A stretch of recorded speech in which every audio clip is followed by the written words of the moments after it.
Welcome back, everyone, to another episode of the Pitch Pod. I'm your host, Jeff Stebbins.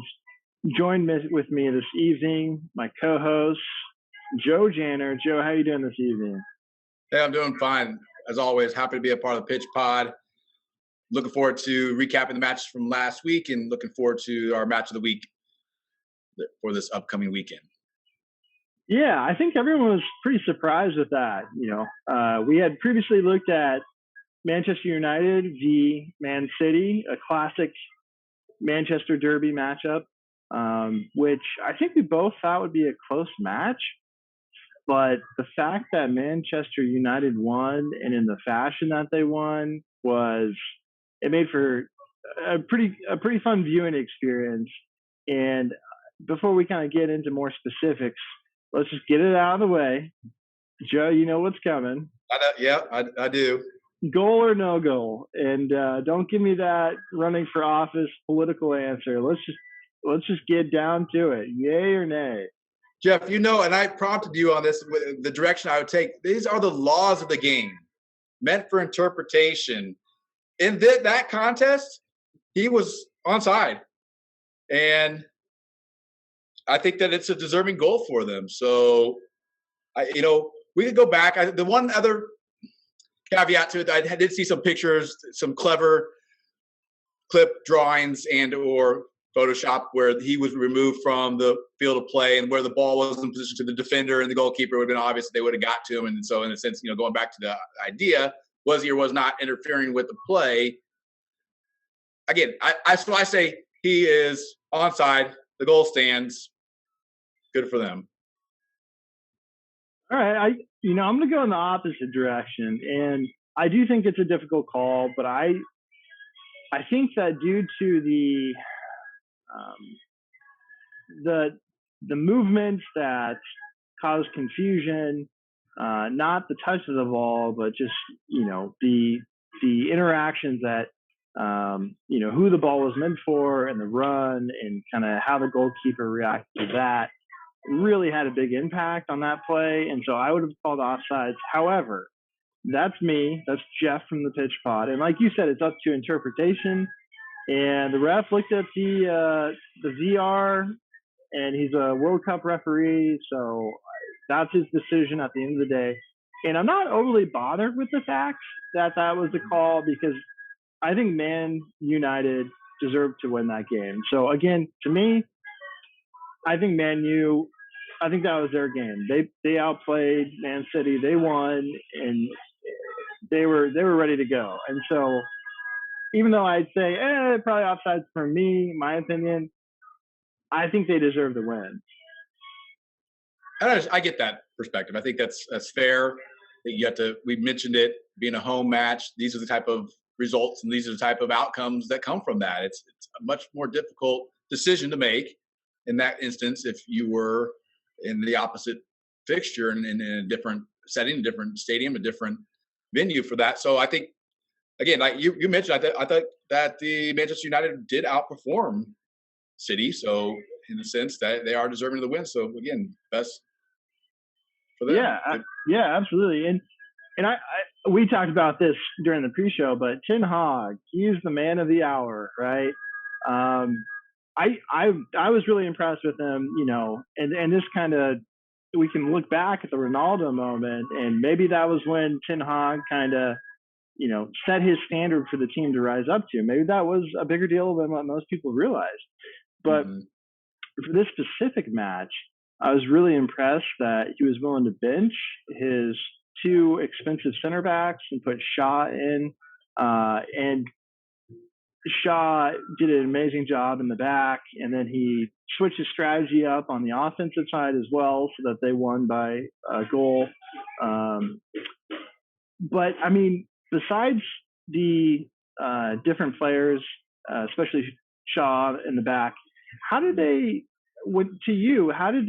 shut down Haaland? How did they shut down Mahrez and De Bruyne? I mean, Phil Foden. I mean, such a powerful offensive team, so much talent. I mean, how did they do it? So you have to, again, focus on what they have in their midfield. The two, Fred, Casemiro, found a means and a way to partner in that role as holding mids to, I think, make it difficult for teams to play through in a manner and a fashion at a pace and a tempo that I think a city who wants to dominate possession can do. So I think limiting those type of opportunities and controlling what they can, as they say, much of a cliche, control the controllable. They've gotten that memo and they got that message about what they need to do to be successful. They have their identity. They clearly, whether again you can give the credit to the manager as far as communicating that and understanding, and it permeates throughout training and it gets done and then it shows up in the results. I think it has to do with them having a clear idea of who they are and what they need to do. And in this case, probably as much, completely understood the opposition, knew what they needed to do, were able to limit it, and kept them from being an effective attacking team that they've been in the rest of the matches throughout the league. So again, hats off to the management and the team and the performance, doing what they needed to do to get the job done, to get that win. Huge win for them. Yeah, that was a great Manchester derby. That was fun. And then that brings me to another question: is, Manchester City? We know they have a team full of talent from all different angles, all different perspectives. They did have possession of the game, but they just weren't getting shots on goal like they should have. And so I guess my question is if an opposing team is finding a way to shut down Haaland or keep him from getting his touches, is Man City a one-trick pony? Is that kind of their game plan? Like, if Haaland shut down, is the rest of the team shut down? Like, what's your takeaway on that? And I know that Man City had a great game today against Tottenham, but moving forward, if other teams are able to kind of crack the code, are they able to adapt and have other tactics as they play, or are they that dependent on Haaland? I think the answer is that there's much more depth and more to that squad than Haaland scoring goals. I think that was always going to be the icing on the cake, if you will, to have a number 9 that could score at will in a sense. And yes, to be mindful of him and do what you need to do to keep his chances and opportunities to score and limit those when he does is paramount to the opposition limiting them. Manchester City just is built and has the talent, depth, however you want to phrase it, to present other solutions to any problem that other top seeded or top sides are going to present. So I don't count them out for anything. I mean, I still think you mentioned the result from today, down 2-0, come back for the win 4-2. Hello, right? So I think that's indicator right there of the type of side. I think we're going to continue to see those results from them, those performances from them. What they need to not do. I mean, I don't want to be too harsh. They can't give away points or lose to a Brentford in these upcoming matches and what's going on. And that's one I think that sticks out as well. How's that happen? But to lose against Manchester United, against a team, Manchester United, we've said it again, they outperform them. Manchester City has the ability to do more than that. If you can control for 90 minutes, if you can limit those and you have a solid game plan, which I think again is indicative of the result, and you can hold that up for 90 minutes, you're going to be successful against them. You slip, you take your foot off the pedal, again, just as an individual player or as a unit, as a squad, you forget about what you're there for to get done. It's going to happen. They're going to attack. They're going to score on you, and they're going to win. Yeah, hats off. It was a great match. Looking ahead, and this is going to be another great matchup. We have the number 1 team in the league, Arsenal, going against the number 3 team, actually tied in points with Man City, is Man U, who's been hot lately. Their manager is the man of the town, Ten Hag. They're just on fire, red hot. And I think this is going to be another really, really good match. I think it's going to be a close match for the good majority of the game. So what are your initial thoughts going into this, Joe? I know that the vast majority of people, last I checked, gave Arsenal a 52% chance likelihood of winning. Pretty big, but what's your initial takeaways looking ahead at this? I think I'd first start the fact that this is now the reverse fixture from a previous loss. Now we're at home, Arsenal, if you will. That will play a big part in this. As I suggested, as I mentioned, having played these guys before, it really being their biggest, if the only blemish on their resume, if you will, for this season, their loss to them. They certainly had to win or learn a lot from that loss. They're going back and looking at that film. They're going back and looking at previous film. Those that help out on that side will prepare Arsenal to be a top performance, and I think they will do well in this. Now, how Manchester United prepares itself, what their goals are going to as far as getting a result, I think they'd be fine. As much as they wouldn't suggest it or say, they would be fine with the draw. But I think I see them go for the win. That's the thing. I'm really looking forward to this match because I think, again, with where they sit in the table, where they want to do, where Arsenal wants to get, and what they want to achieve from the season, they want to win, obviously. But I think it's a Manchester United team that's not going to be like okay with the draw. They've already beaten them once. They're going to go there showing them that we can beat you twice this season. Oh yeah, Man U, they need this. I mean, to keep that momentum running, and to be a title contender, they need this absolutely. I guess, Man U, who's their guy for this match? Who are you predicting is going to have the best game for Man U at this match?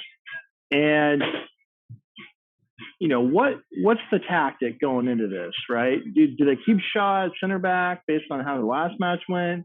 Or are they in their traditional format? What, like, a little bit more specifically? I think what you'll find, and it goes a little bit with what I was suggesting them early on in the match, I have to think that they'll allow Arsenal to have possession of the ball. I think their team, Manchester United, set up in such a way that they can gather defensively what Arsenal is going to be trying to do, whether it's attacking from one side or the other, or how Odegaard will play a role, how he's going to be positioned. We could talk about Arsenal and their lack of really a number 9 and how he's kind of off the radar, if you will, in a sense, and are able to still utilize attacking threats from Saka and Martinelli, etc.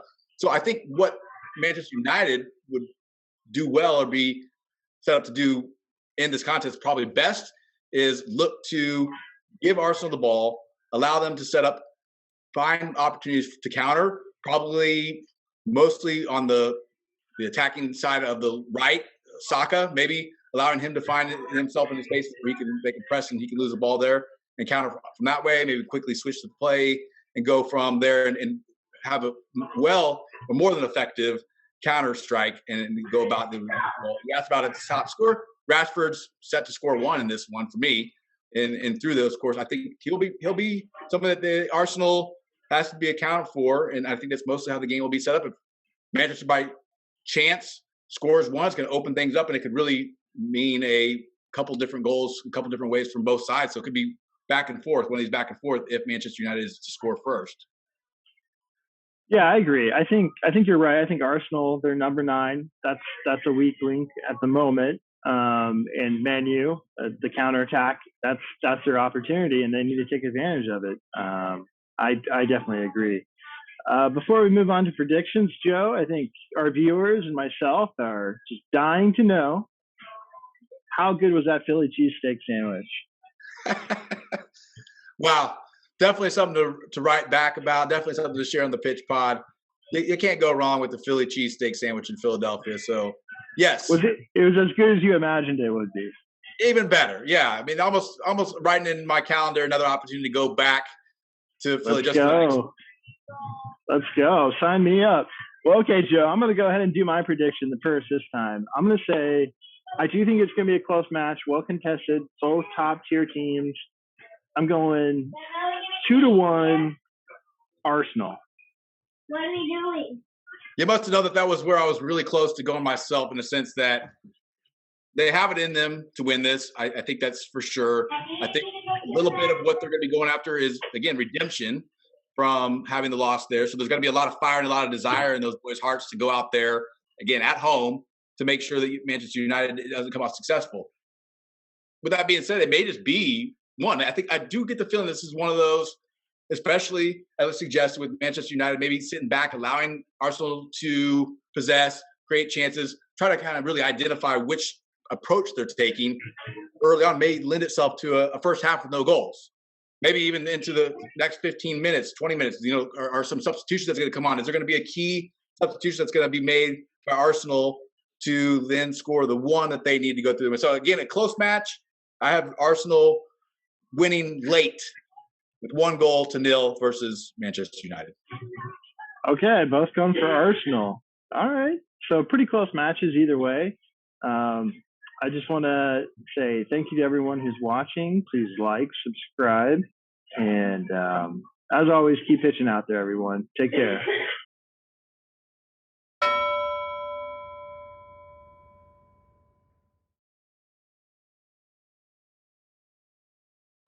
In a game, the round ball, round posts, anything can happen.